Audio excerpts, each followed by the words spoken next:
Hi everyone, welcome back to my channel. This is Annie, and today I'm going to invite another guest. He is really special because he is not an educator. However, he can tell us a lot of story about how education impacts his life. Welcome, Calvin. Hello, everyone. I'm Kelvin. Nice to meet everyone. Thanks for having me here, Annie. Yes, thank you for coming here, Calvin.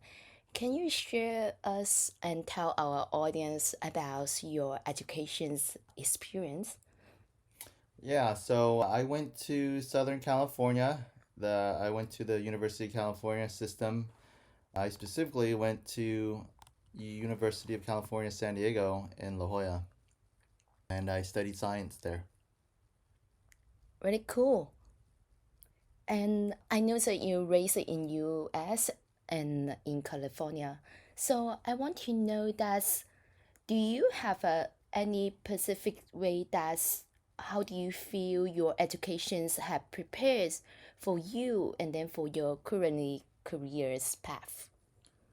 The path I chose is clinical laboratory, and I think the because I chose that, the path I took in school was very helpful in preparing me to do what I'm doing now. Because in order to enter the program for my career, there's certain requirements that I have to take, and the educational system helped me fulfill that. Yes, that was really cool and also very interesting learning journey. So I want to know that is there any skill that you learn in the school that you will use regularly in your daily basis? Yeah, one of the skills that I learned that was very practical definitely is computer typing that they taught in public schools. And in my career, what's useful for troubleshooting problems is the scientific method that they teach you in science class, and we use that regularly in the laboratory. Especially when you have trouble with an experiment or something and you try to troubleshoot, you follow the strategies and methods that they taught you in school. For example, in the scientific method, they tell you to first have a hypothesis, and then you test your hypothesis through a series of experiments and methods to find out um, what your results are. Yeah, that's great, Calvin. I know so you love science. And then looking back, was there a particular class or experience that's in your education that stand out as being especially impactful? Class. Oh, yes, for sure. It was definitely, well, because I chose a career in science, it's obviously science class. I love doing the hands on experiments. The teacher made it super cool, and that really impacted me because in the scientific world, you you don't go with what people tell you. You have to always test people's theories and hypotheses through experiments yourself to see if it's really true. And I learned to always question things and not always take things as they are. You know what, Kevin? It's really interesting as an educator when I hear so your experience.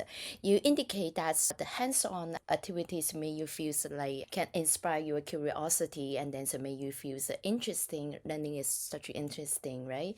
And I want to know that during your school days, is this like still based on the content base or if it more highlights on your like hands-on activities and then also your how to inspire your inquiry based learning? In school, it was both concept based and hands on based.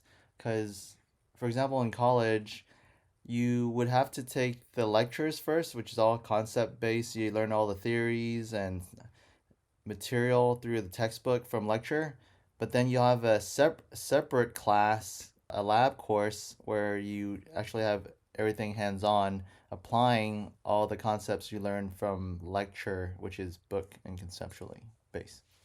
Yes, but so far I know that you have a great job and then you are very like I think that you also like lifelong learner. So do you feel that your education equips you with the tool that you need to be a life learner, or can you tell us why or some things behind that? Yeah, they the it did equip me with the tools in terms of teaching me how to think. Like one very valuable tool, as I mentioned before, was the scientific method. You always question something, and because you question something, you want to find the answer to your question. So you do experiments, you analyze the results, and then maybe sometimes that leads to more questions, and then it leads you to research more, and then you learn more and more through your curiosity, and that's what makes you have endless questions, and you're continuously always learning, lifelong, as a lifelong learner. Yeah, Calvin, so I know that you have the very like wonderful and remarkable memories when you are in college. So, if you have one chance you back to your college, so what things are you going to change? What I would change is that I wouldn't. So back in college, I would always spend a lot of time in the library all day just reading books. I would go back and tell myself like, hey, you know what?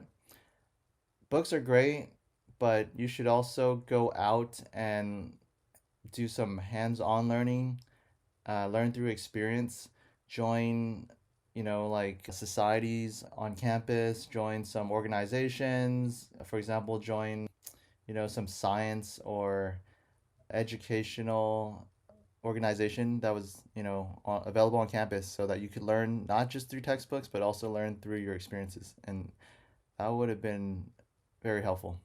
Yeah, thank you, Calvin. So I think it's very good advice to all the young audience as well, because when you get into the college, maybe so you have a kind of a overrun, and then so I think Calvin's idea is great. That's encourage you guys to go out and then not just learn the knowledge from the books, also from outside.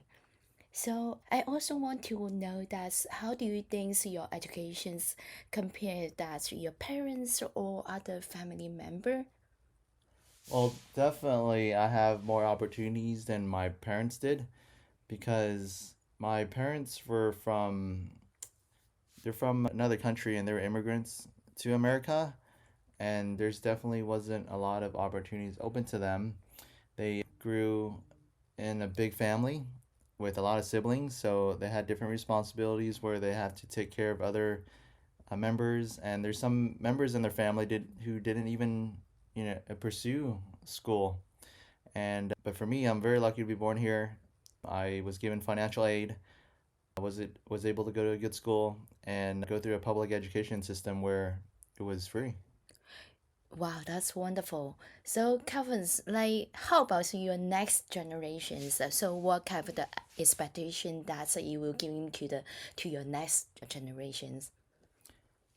For the next generation, I'm hoping to at least give them the same opportunities I have and more, because yeah, for sure I would at least hope that they would go through, the public school education system, and then hopefully go to college, and maybe even beyond college and go to grad school or some sort of professional school afterwards. And I would definitely advise them not to just focus on the textbooks, but also go and do some hands-on experiences learning. For example, like maybe join a lab if you're interested in science and do some research there. If there's a hobby or something you want to learn, go learn it. And yeah, learn more beyond just what the school teaches you. Just go out there and learn what you want to learn. Yeah, Calvin, I know that you went through the like elementary learnings and then middle school, also the college in California. So, is there any just in your opinion, so is there any skill or knowledge or some classes you think so you need to implement into the classroom or still lacking in those in education, but that will be very valuable for today. The school education system here is very structured, and they taught they have a curriculum that they teach, and it's good because it's organized, so you learn what they want you to learn. But I also wish they teach you more than that outside of that, because through their system, you may learn how to take their tests, and you'll become a good test taker because you develop strategies on how to be a good test taker. But once you're outside of school, there might be some life experiences that you encounter and you may have trouble with because they never taught you that in school. They just taught you how to take tests. They taught you how to write the way they want you to write, and they also taught you things that you may never use later on in your life. So I just wish they taught you more beyond what's required in the school curriculum. And thank you, Calvin. And that will be the last questions for you. So, if you're going to say like shares one call or one advice to the younger educators or someone just starting their educational journey, so what you're going to share to them? For someone who's starting your educational journey, I I hope you find the right motivation to do it. Like, you want to do it. Find some sort of incentive to do it, and not, because you're forced to do it. Find something you are interested in and start from there, because then once you're interested in something, you're naturally going to pursue it, right? And you're going to learn because you want to learn it. Yeah, thank you, Calvin. Happy to have you in my podcast. Thank you so much. Hi, guys. We will see you next time. Bye. Oh, thank you so much for having me, Annie. Bye, everyone.